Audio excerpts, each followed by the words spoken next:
Welcome to The Nine, an era of transformation. I'm Ebony Brandon. Over the next several episodes in this 9-series docu-series, we'll have an opportunity to explore Prime Minister Dr. Terence Drew and the members of his cabinet, each 9 of them, and the work that they have done over the last 2 years since coming to office in August of 2022.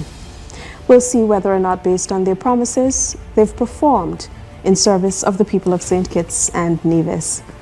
In tonight's episode, we begin with the Attorney General and Minister of Justice and Legal Affairs, the Honorable Garth Wilkin, exploring his work and the massive wealth of legislation that he has passed through the National Assembly of St. Kitts and Nevis, his plans for the justice system in St. Kitts and Nevis, and how he intends to revolutionize it as the government pursues its agenda of developing St. Kitts and Nevis into the world's first sustainable island state. St. Kitts and Nevis is a stunning twin island federation where its quiet but determined people have found economic stability, security, and peace for decades.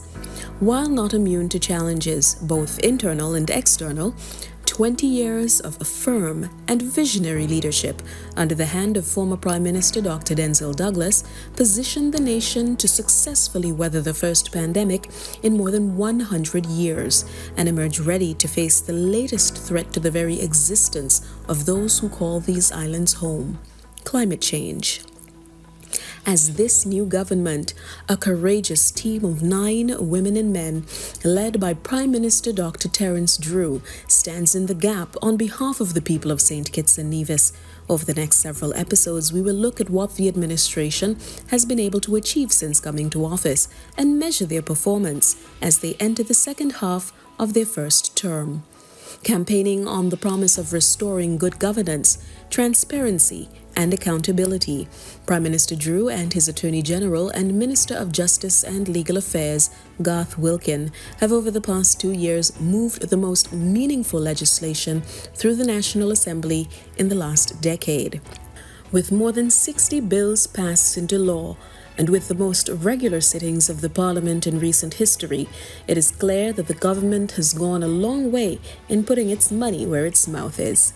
In this episode, I spoke with Attorney General Wilkin about the challenges he encountered in coming to office, his vision for his ministry and country, and perhaps most importantly, insight about the legacy he hopes to leave behind through service to his country. But before all that, I really wanted to know what his thoughts and emotions were when he first got the call, inviting him to become a member of Prime Minister Drew's cabinet.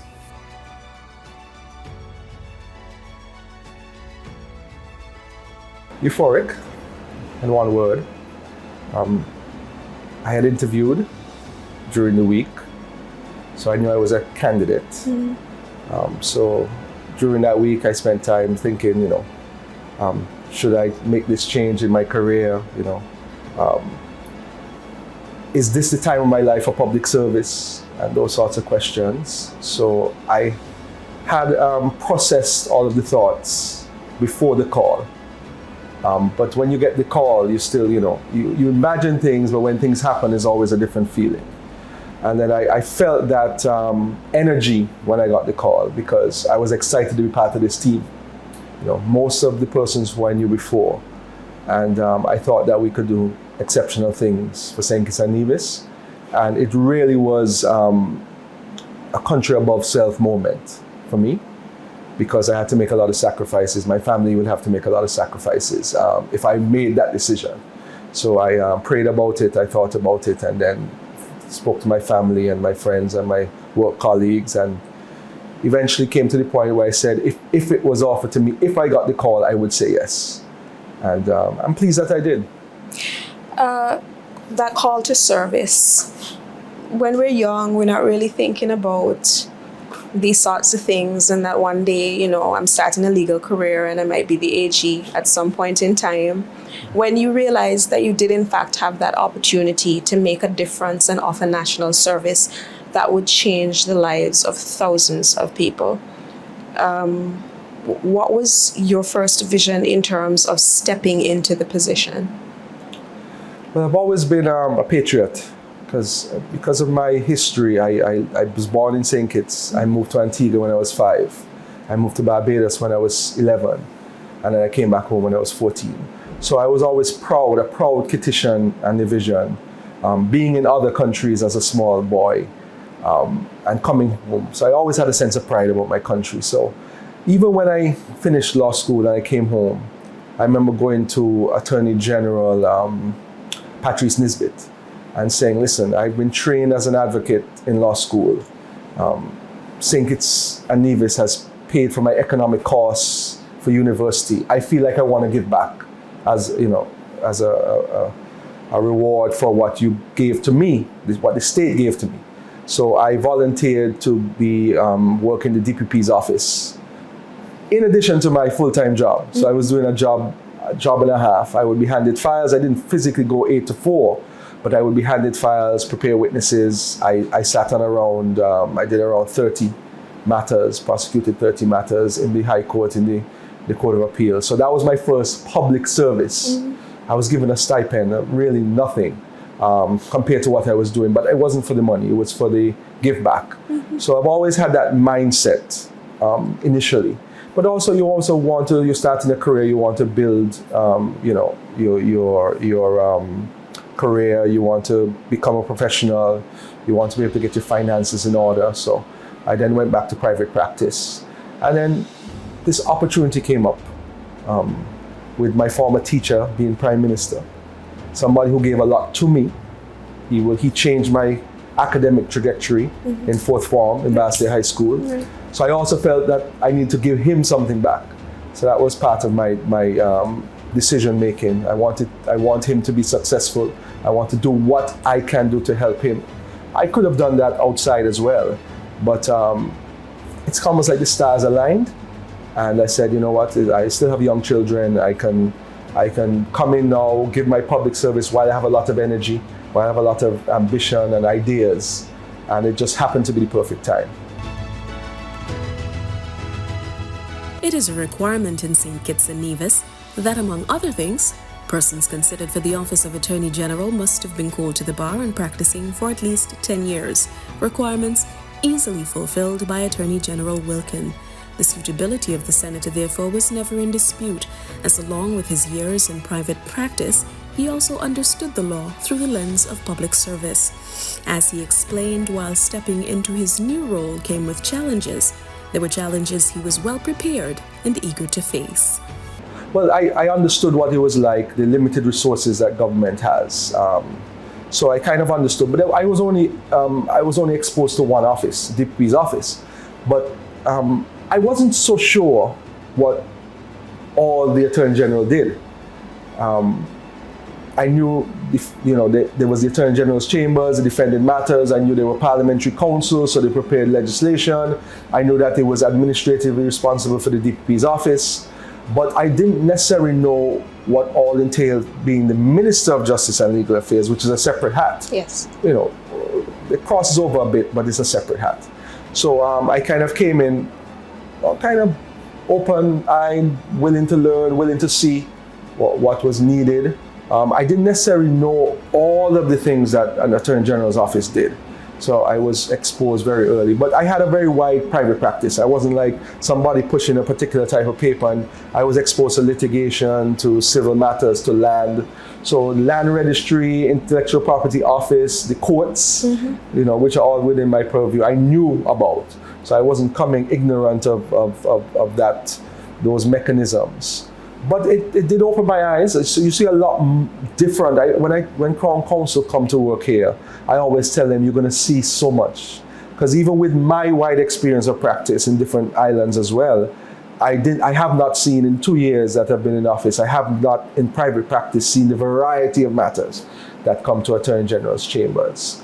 So it helped to adjust, back to your original question, my exposure to the DPP's office helped me to understand how a government office operated, which naturally helps you when you're coming now to lead a government office. Most people are unaware that before the Attorney General pursued law, his first passion was for civil engineering. He describes himself as a mathematician at heart. Mathematics is a beautiful living art, but it's also a science that demands order, which is precisely how he approached charting a course forward for his ministries. But then the first thing I said to them when I met with the team is I said, I believe in structure. I did civil engineering as my first degree. I'm a mathematician at heart, so I believe in structure. I approach law with structure. So I said, I interviewed everyone. I said, I'm going to meet everyone one-on-one. Tell me what you do. Tell me what you like to do. Because I believe that people perform best when they do what they like to do. Mm-hmm. So I met with everyone, and then I sat down with the senior staff, the Solicitor General and the senior legal officers. I said, listen, let's set up a structure whereby we have clusters of teams to work on different areas. So for example, we have a team working on matters that come from Inland Revenue, a team working on matters that come from Ministry of Environment, so that everybody kind of knows what the areas are. How that also helps is there might be people, if you give someone a matter to do with the Financial Administration Act, and they've never seen it before, it's going to take them twice the time than someone who's seen it before, written opinions before. So for efficiency purposes also, we wanted to keep people in particular teams. That was not done before. What was done before is that files came and they were just handed out to different officers. Mm-hmm. And that was a complaint I got from the interviews, that sometimes you get random files and you see someone else doing a file on a matter that you have researched intimately and you knew you could do it much faster than the other person. So I just wanted to bring that structure to this particular office. And then now, as I ventured out into the other offices, I met with the leaders there, not all of the staff, but right. Some of the senior staff, to find out how things were going, what was in train, and so that I could sit with the PS and figure out a plan of action for the various departments in the ministry. Now, the government has clearly set in August 2022 when it came to office an agenda, two things specifically: good governance and the goal of achieving sustainable island state status for St. Kitts and Nevis. What legislative measures did you take initially to support this? Because one of the issues throughout the region certainly has been that of modernizing legislation to keep up with the evolving times. And we are now facing situations that were not envisaged some 20, 30, 40 years ago when these laws came into being, some of them perhaps even longer. So you had your work cut out for you. Yes. Tell me about what your process was in achieving these goals as Minister of Justice and Legal Affairs, and with the hat of Attorney General on also. Step one, look at the manifesto. What are the promises of the government? So that's what I did. I looked at the manifesto. I sat with my drafting team, my parliamentary council team, to figure out what are the priorities. What we then did was I actually developed a legislative agenda to take to cabinet based on the manifesto only, and then one based on what was in train in the ministries, which are more the technical pieces of legislation. And we just proceeded to work hard. One of the promises in the manifesto is that we will finally bring good governance legislation to the Federation after promises have been made for the past 30 years. And we did that within the first 6 months. We drafted the Anti-Corruption Act. We drafted the amendments to the Freedom of Information Act. We met with the press, asked the press what they wanted, sent it to the Bar Association, got their input. We did amendments to the Integrity in Public Life Act because we felt we needed to finally bring this into force.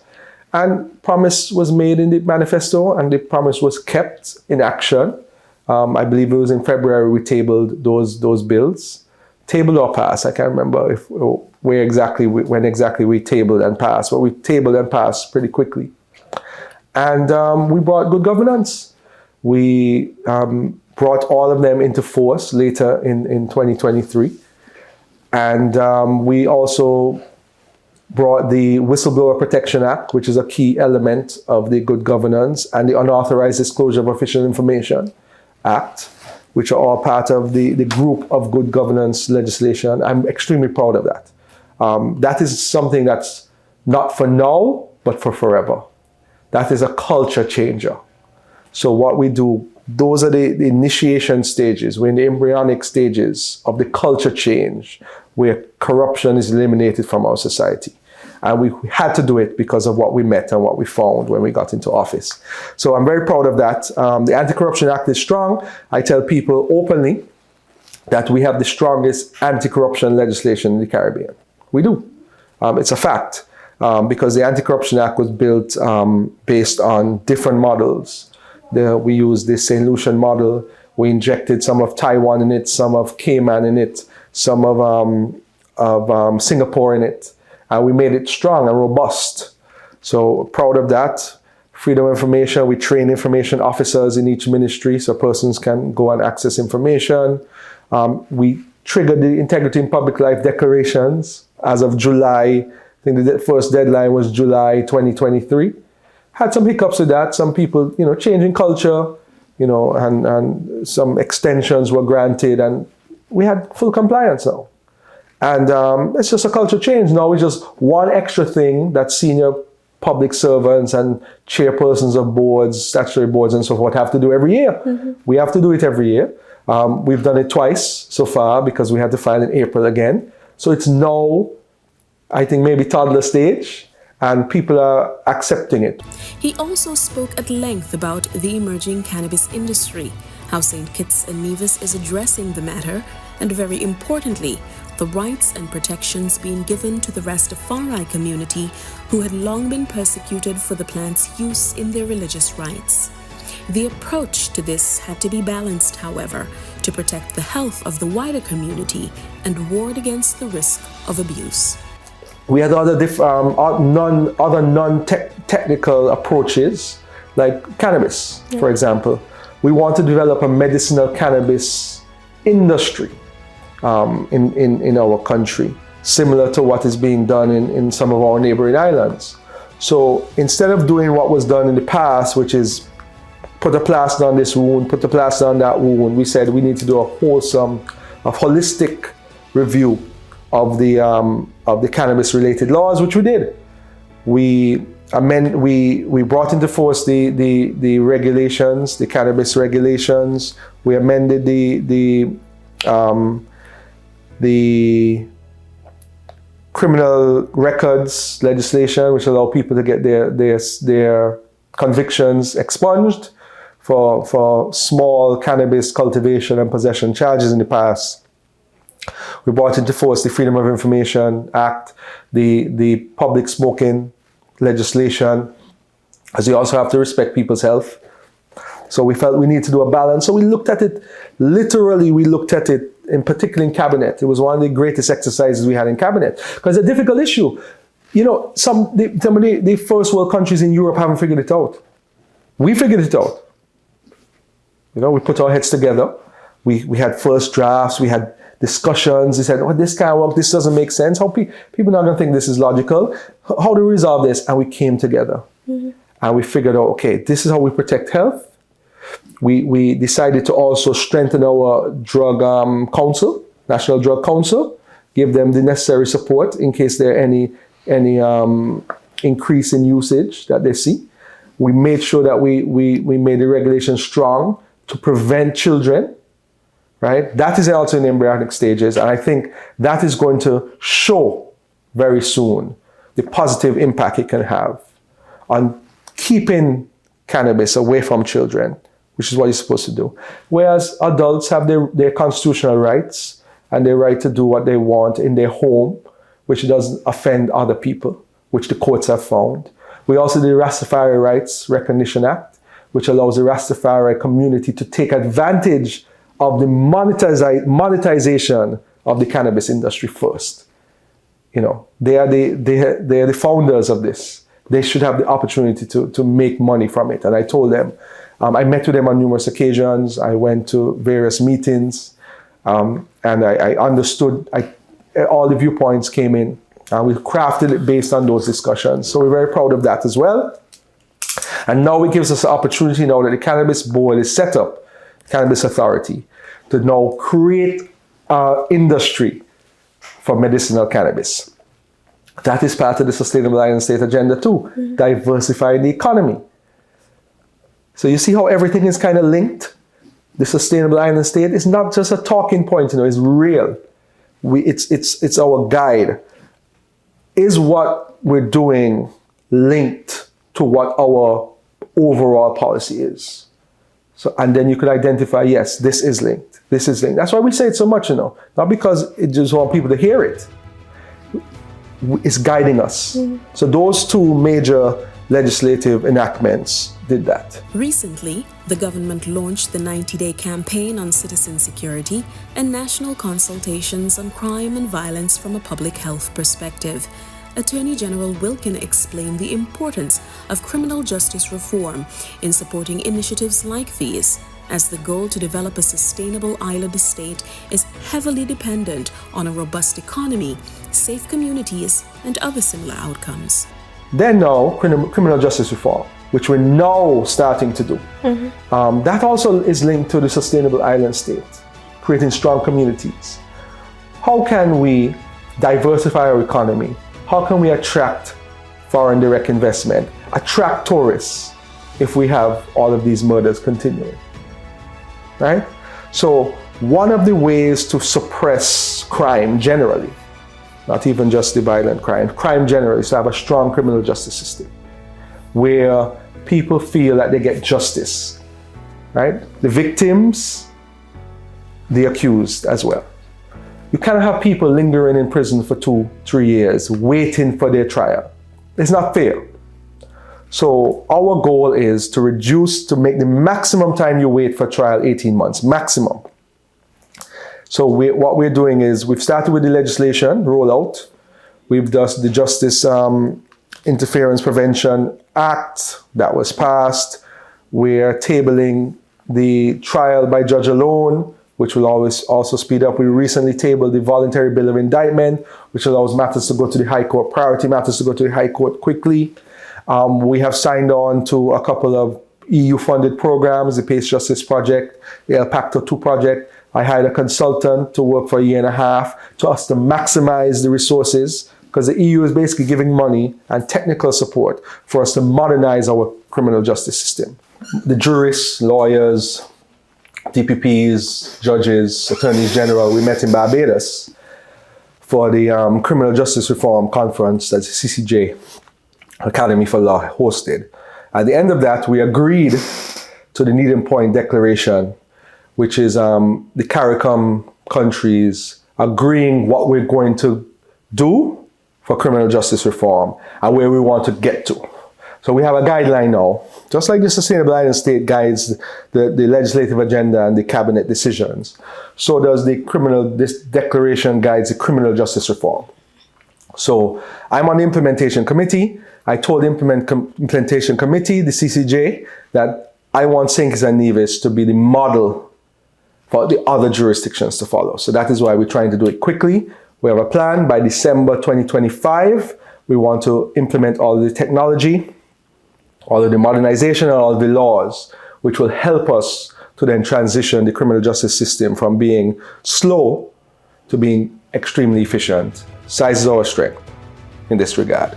So that is also part of the Sustainable Island State agenda, creating strong communities and so forth. The Attorney General also went deeper into explaining his ministry's role in addressing crime to assure greater citizen security. So we have a National Security Council by law that's chaired by the Minister of National Security, which is the Prime Minister, all of the heads of all of the various enforcement agencies, prison, police, army, customs, immigration, etc., etc. And we sit once a week and discuss this. It's something that is to the forefront of our mind, high priority.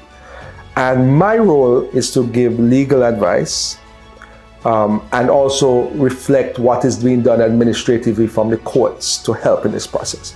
So I don't necessarily devise strategy for suppression and those sorts. Everybody has their role. That's my role. And from our perspective, what we have noticed is there's been a lot of intimidation, especially in recent times, of witnesses particular. So what we did the Justice Interference Prevention Act. That is to deter people from thinking they could call and say, I don't think you should show up to trial and those sorts of things. So that the witness can then report that to the police, and the person can maybe get even a bigger sentence for doing that than the underlying crime. So we did that. That was an action we took. We did it quickly. The criminal justice reform is very key to helping in that process, because when people, what happens is, what it appears, I can't put myself in the mind of these guys, these criminals, but they see the process taking 3 years. So they think at the end of those 3 years, witnesses become disinterested, people forget, so they have a better chance of getting off. Now, if it happens more swiftly, they have a less chance of getting off. So that's also a deterrent as well. So that's my role in that, to make sure that the courts are run efficiently. Our criminal high court judge is moving matters through very quickly. What we've been doing is reporting the digest. So he sends to the ministry a digest, basically the results of all the matters, and we send it to SKNIS and it's published. We do that maybe every like 4 months or so. So I think one might be due in August. And that shows you the volume of matters that are being processed. How I also help is DPP's office administration. So I met the DPP's office with Bear. DPP was at the end of his contract. 3 main prosecutors had resigned. It was in disarray. So what I did was, we recruited a DPP, we assigned a temporary director. I convinced two of the senior prosecutors who resigned to come back.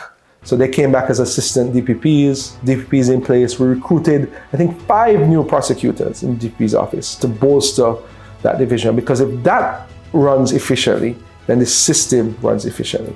So we provide the support from that end as well. So my support to the national security strategy is really the administration of the courts and the administration of the DPP's office, as well as providing advice to the National Security Council.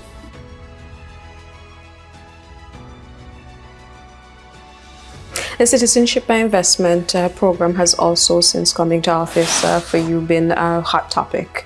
It has dominated conversation, and certainly legislation has also been strengthened in this area. Not only, again, using these suites of legislation that are put before the House, not just to deal with the CBI specifically, but issues arising from it, so the financial issues, all of these sorts of things.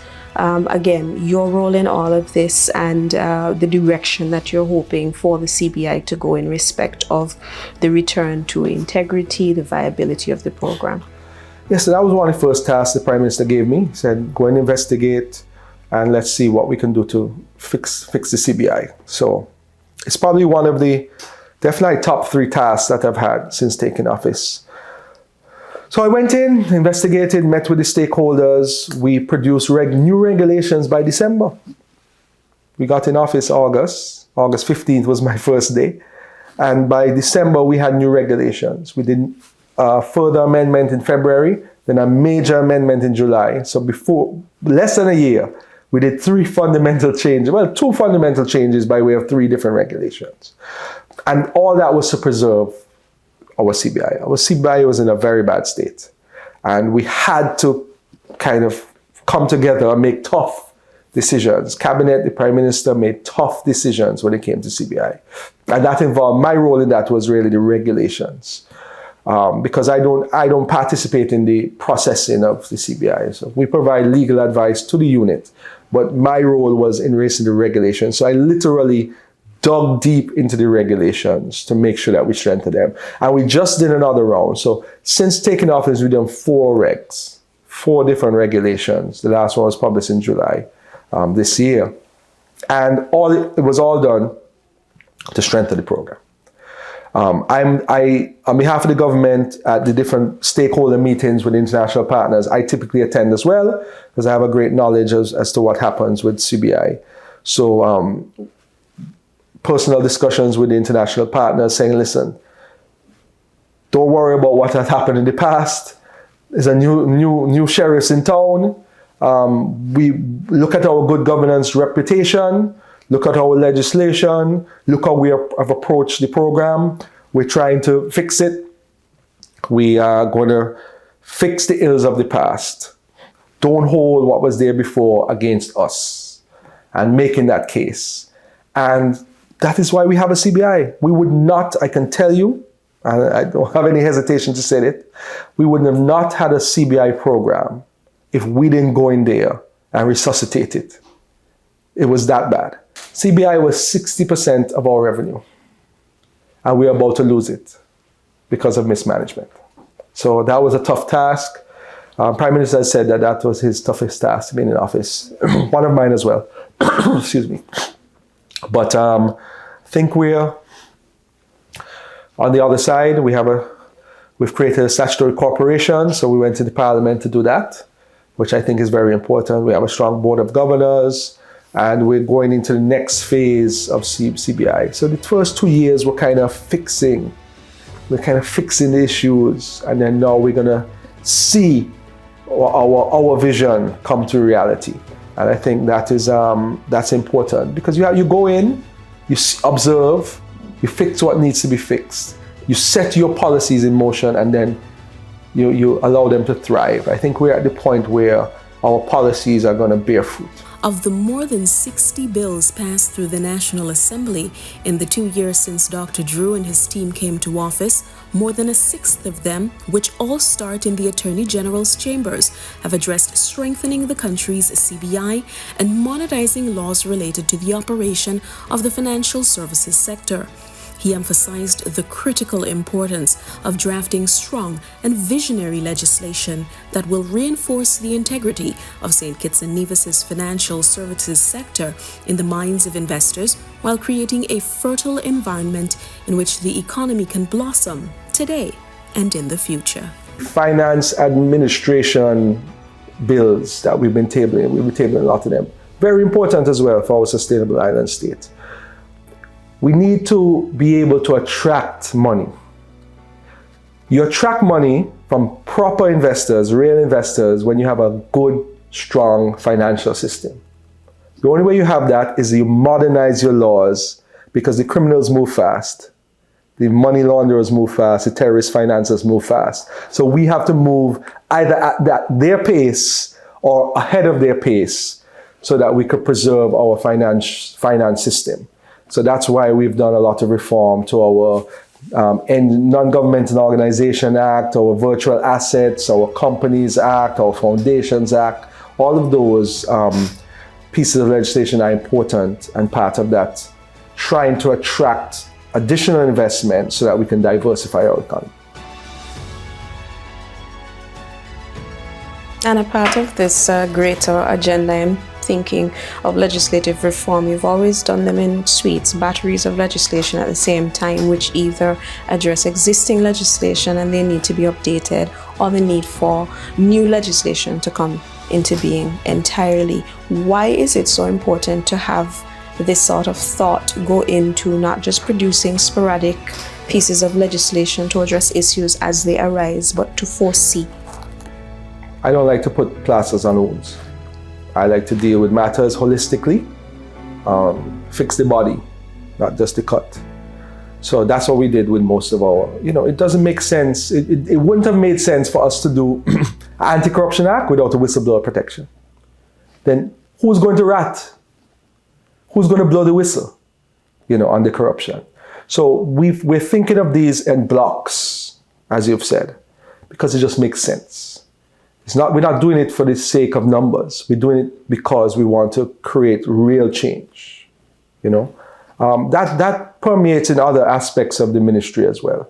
No plasters. No plasters on cuts. We deal with the underlying infection, and we've done, as I said, we've done that with the suite of the finance amendments, and with the cannabis, and with the good governance and other elements.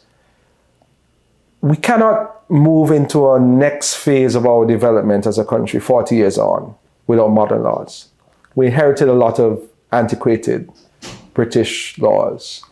Many of our laws, I see laws from 1919 and 1930 regularly. So we're in the process.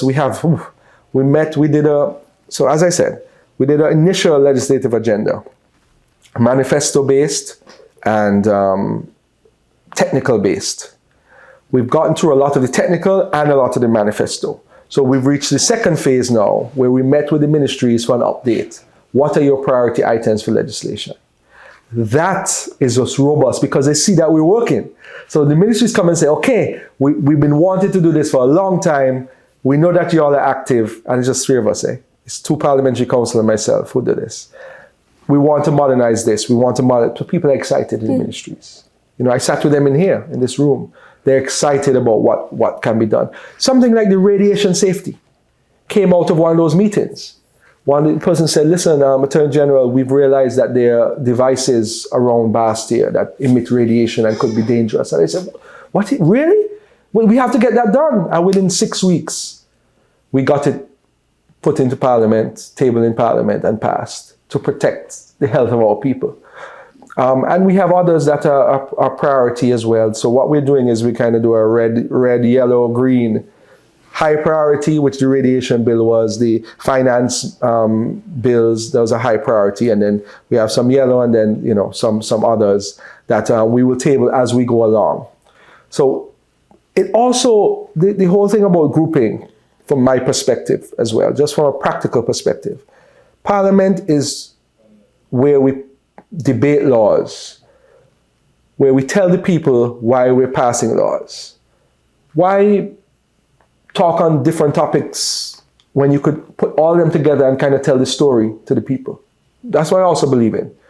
You want to have a sitting where you're discussing one topic and then everything flows. We have done that so much, a lot of people don't realize, where we would have a debate on one of the bills.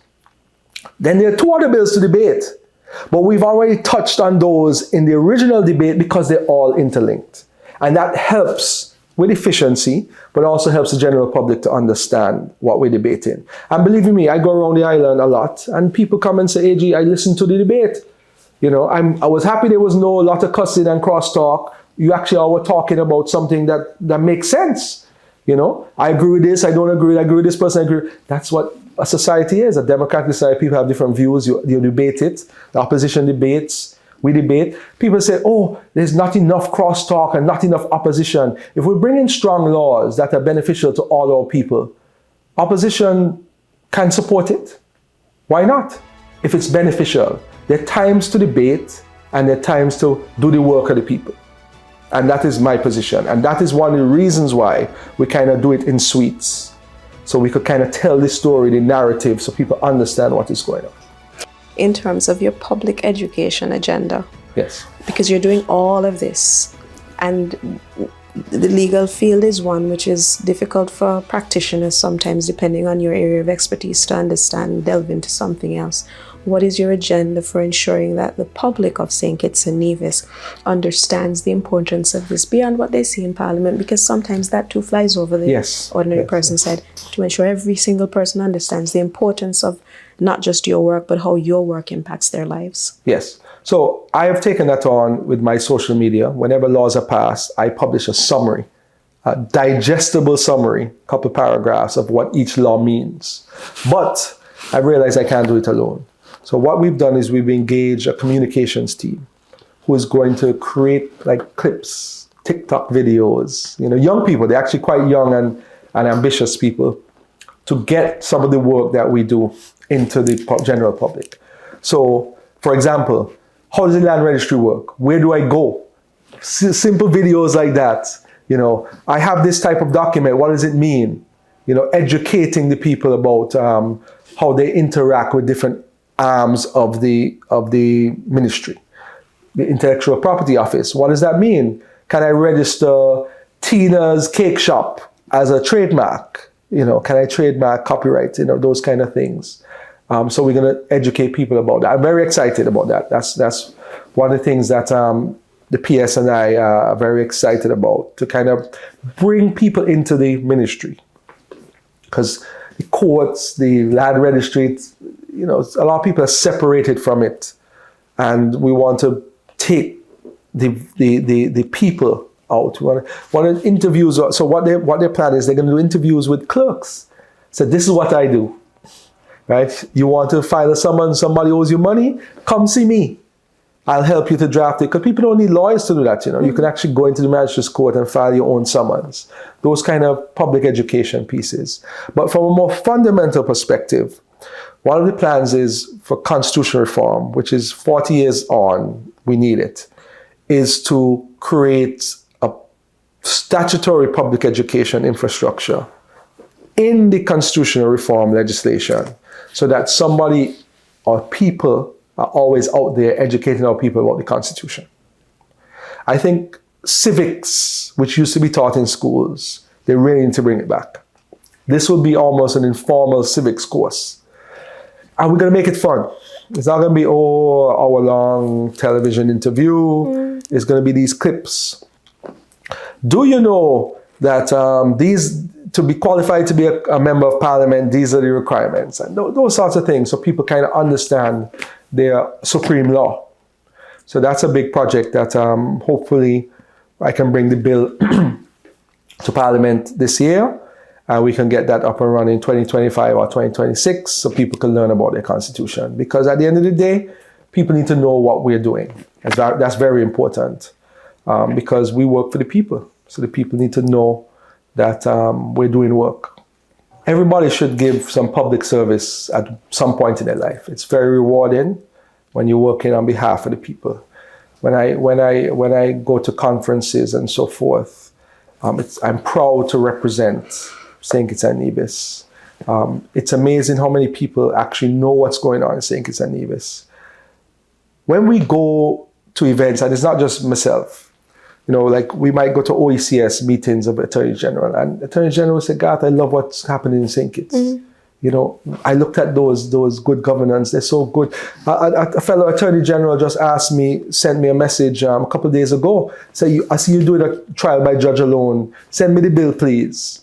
And it almost feels like it's a recognition of the hard work that we're doing.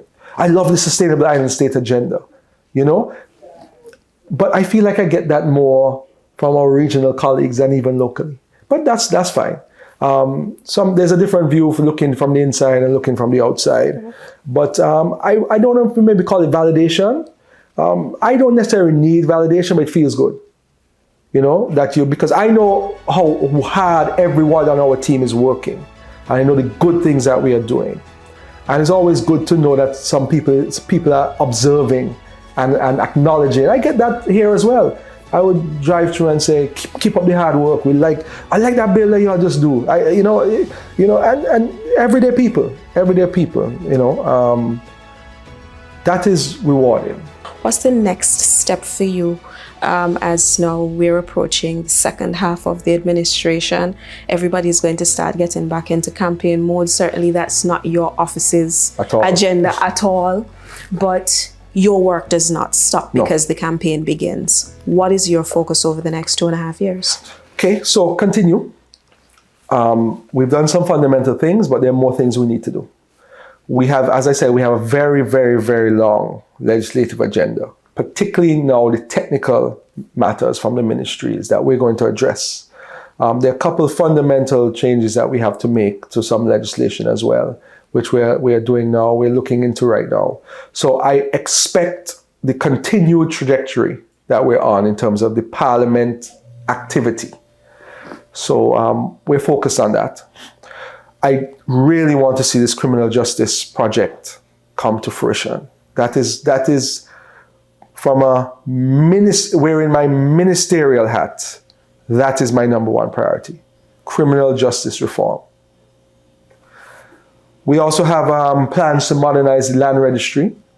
So as I said, we've brought basically three registrars to work in the land registry. It used to be one before, to speed it up. But also we're now going to get to the next phase of modernization, digitization. So you could literally go online and find your title and those sorts of things. So we're going to that phase in there. One of the important things I need to do over the remainder of the term is to get back the High Court into its home at the Sir Lee Elmore Judicial and Legal Services Complex. I promised that in Parliament, and I'm going to get it done. So let me tell you where that is now. The building was abandoned in June 2022, before I took office, because of mold. historically, people know the original courthouse burned down. They rebuilt the new one. They apparently had to take water out when they dug, because Bastia is an aquifer, so there was lots of water when they decided to do a basement. I don't know why they would decide to do a deep basement in Bastia, but anyway, they did that. So there was always moisture in the building, and that's over time. I've been into the basement. Very few people have been down there where they used to have cells. They had cells, but it's really files now. So I always knew, I said, something is wrong here. But anyway, as typical of what has happened in the past, they put plasters. So they built a new courtroom upstairs without dealing with the fundamental issues of the building. The AC, the moisture. So I'm not doing that. So what we've decided in the ministry is that we're going to fix the building one time. It's going to be a modern building, right, that will not have or have very limited issues in terms of mold. So what we're doing now is we're getting an expert to come in and say what we need to do. So we've abandoned it. We found a new home for the court. That was priority, and that was very stressful. Imagine trying to find a new court, a semi-permanent location for the court outside of the training school where it was. Getting ready for September 2023 to get it in. It was very stressful. It resolved itself through hard work and good partners. And so after that settled down, then I said 2025 now, because I had the plan. 2025, we're going to do the work. So what we have done, we've kind of pre-budgeted and pre-planned so that in 2025, we'll get some budgetary allocation to then do a proper fix to the Sir Leal Moore Judicial Legal Services Complex. So only the two high court courts will go back there. The magistrates courts will stay at Fort Lands by the cenotaph. And so they'll be separated. There'll be enough room for everyone. Because you also want the judicial complexes to be comfortable. And I'm getting good reports so far. Some bad reports in terms of size and so forth from the temporary location, but I think we did the best of what we could have done. The judges are comfortable. The staff are comfortable. That's very important. The lawyers, for the most part, are comfortable. It's hard to please lawyers, but it is what it is. So that's a long-term plan. Magistrates Court stays up there at the cenotaph, and the High Court comes right down. So that's my 2025 plan. What else do I have? Oh, the Ministry of Justice headquarters. We did an open design competition available to anyone, any petitioner division, anywhere in the world, or any resident of St. Kitts and Nevis. We got 15 submissions. We narrowed it down to a top 4 within the ministry, a group within the Ministry and Public Works collaboration. The 4 went to Cabinet. Cabinet chose 1. We announced it. People seem to like it. It's going to be in Bastia.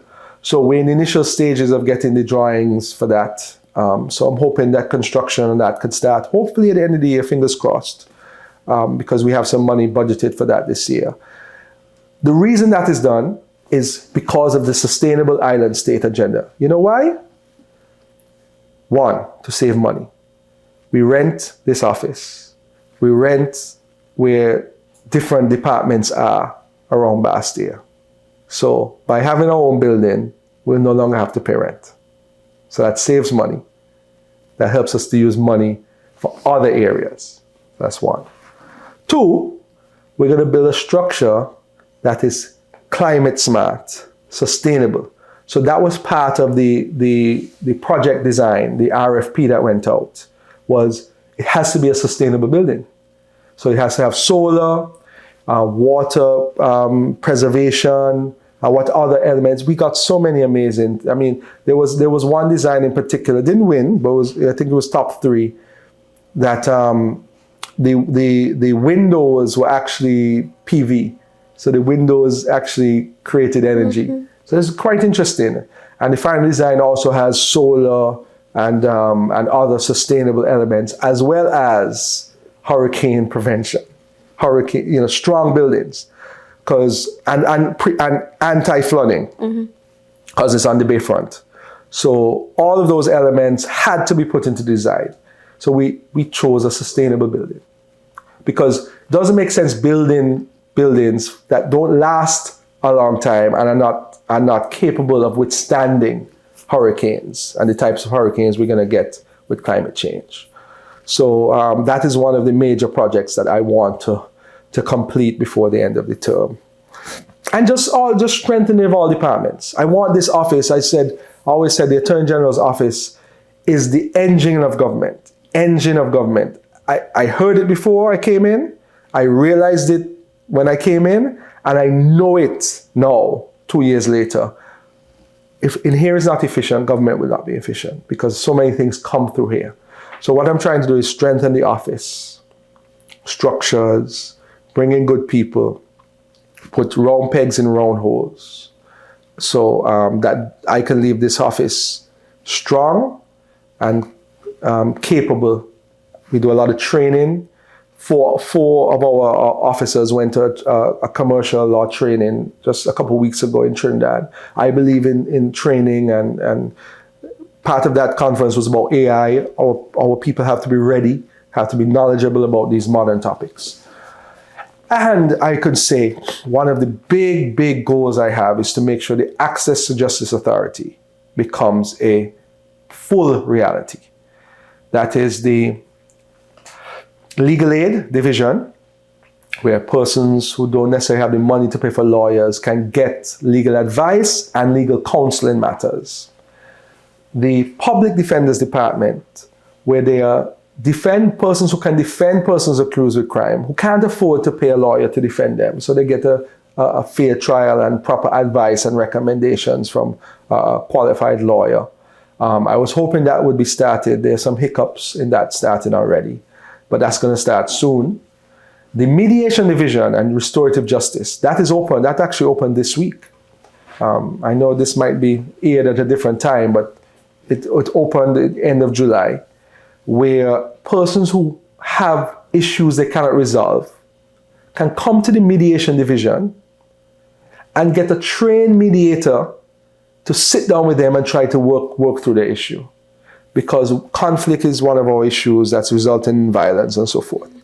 And also restorative justice. A person breaks into your home, goes to prison for 2 years, lives 3 houses down the road, is about to come out of prison, and you hate that person because they broke into your home. That person and the victim can come together with the mediator, trained mediator, and work it out. Apologies can be made, right? You sit down, you say, this is how you made me feel. This is what you took from me. I didn't sleep for a year. I apologize. I'm going to be a better person. I'm not going to do this again. So that when that person comes out, there's no animosity. And this is something that has been tried. The idea I got it from is I became good friends with the Attorney General of Rwanda. And they had the Truth and Reconciliation Committees. Imagine there were 2 groups of people in a country who were slaughtering each other. And they now live together. Maybe 30 years, less than 30 years later. Because they sat down, they had meetings, people apologized, people said what they've been through, and they kind of healed. And I want to bring that from the Access to Justice Authority perspective. So they have those, I think, I said all 4, the 4 divisions of that. I'm happy that we brought back the Ombudsman's office. Mm-hmm. So that is up and running. And just to strengthen all the other offices, I'm keen on the intellectual property office as well. We have a very good registrar there, who's very well respected in the international intellectual property arena. So there are some modernizations that we've agreed to in that office. So we have a lot going on. I mean, it might be a small ministry, but it's a lot. It's a lot to do. As I neared the end of what turned out to be an extremely enjoyable conversation with A.G. Wilkin, it became even more evident that whether he realized it or not, he had ordered his life for this very moment, the moment in which he was given the opportunity to answer the call to serve his country, a duty he has accepted with deep humility. It made me wonder what mark he hoped to leave behind when the long years finally cast a shadow on this period in history and he reflects upon his service later in life. I just want to leave or see the evolution before I leave. Leave knowing that I made a difference. And all of this is being done so people can benefit. Public service. There's no personal, no ego or anything in it. I just want to leave it better than I met it, and create kind of strong institutions that can last forever. Because we're only here for a short time. You never know what's happening around the corner.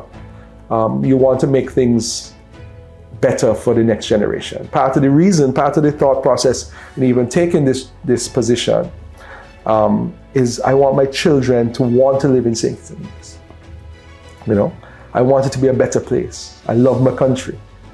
So the idea that you could kind of do something that will make your country better is a good feeling. It's rewarding in of itself. So those are some of the goals that I have. And then different goals come up different times. But supporting the projects too.